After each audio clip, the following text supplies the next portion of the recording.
మీరు ఎప్పుడైనా పిక్నిక్ కానీ ఒక మంచి పార్కు కానీ వెళ్ళారా? ఏం చూసారు అక్కడ? ఇప్పుడు ఒక మంచి పార్క్కి వెళ్ళామనుకో, ఆట ఆడుకునేటువంటి కొన్ని వస్తువులు ఉంటాయి కదా. సో అలానే కొన్ని జంతువుల బొమ్మలు ఉంటాయి, అలానే కూర్చోడానికి మంచి నీడనిచ్చే చెట్లు ఉంటాయి. అన్నీ ఒక చోట చూస్తే చాలా ఆనందంగా ఉంటుంది కదా.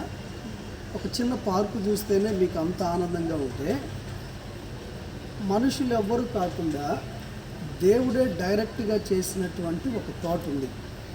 దానినే ఏదేను అని తోట అని పిలువబడుతుంది బైబిల్. ఇది దేవుడే వేసినటువంటి తోట. ఆ తోట యజమాని, ఆ తోట నిర్మాణకుడు కూడా దేవుడు. సో మనం మనుషుల ద్వారా నిర్మించబడిన ఒక తోటను చూస్తేనే అంత హ్యాపీగా ఉంటే, మరి దేవుడు ఏర్పాటు చేసిన ఆ తోట ఎంత అద్భుతంగా ఉంటుందో చెప్పిన.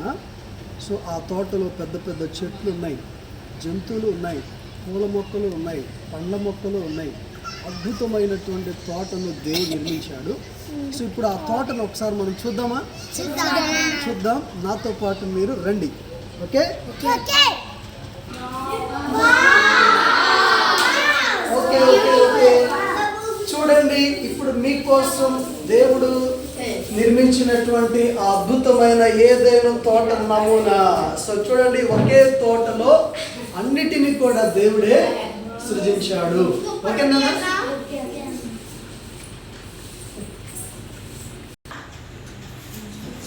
చూడండి పిల్లలు, ఇది మనం సృజించినటువంటి ఒక చిన్న తోట. మనం ఏర్పాటు చేసినటువంటి ఈ తోటే ఇంత అద్భుతంగా మీకు ఎగ్జైటింగ్గా ఉంటే, మరి దేవుడు సృజించినటువంటి ఆ తోట ఎంతో బాగుంటుంది కదా.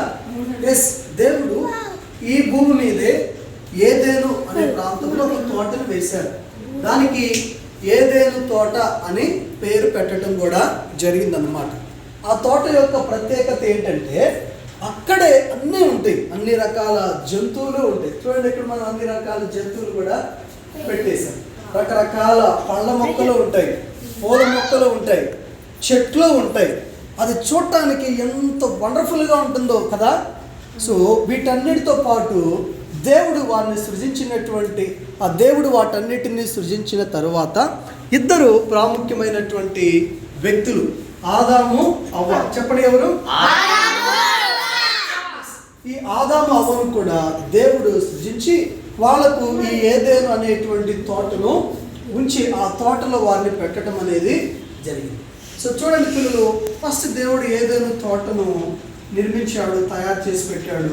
ఆ తర్వాత ఆదాము అవ్వను తయారు చేసి పెట్టారు. అంటే మన ప్రతి విధమైన అవసరాన్ని దేవుడు ముందుగానే తీర్చాడు, ఆ తర్వాత మనుషులను చేశాడు.